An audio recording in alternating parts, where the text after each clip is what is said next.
అన్నా డబ్బులుంటే ఇవ్వండి అన్నా, చాలా చలిగా ఉంది. ఏంటి డబ్బులు కావాలా? ఇక్కడి నుంచి వెళ్ళురా. ఎందుకన్నా అలా చేస్తున్నావు?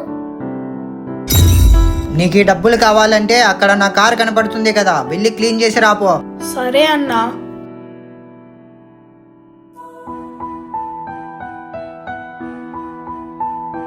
అన్నా నేను ఆ కార్ తుడిచేసా అన్నా. సరే తీసుకో డబ్బులు.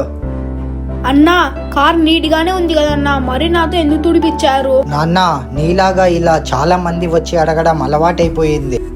అలా అడగడం కాదు, నీ కష్టంతో పని చేసి నువ్వు డబ్బు సంపాదించు, అప్పుడే ఈ సమాజం నీకు రెస్పెక్ట్ ఇస్తుంది. మీరు చెప్పినది నిజమే అన్నా. ఇప్పటి నుంచి నేను డబ్బులు ఎవరిని అడగాను, నా కష్టంతో నేనే బ్రతుకుతా.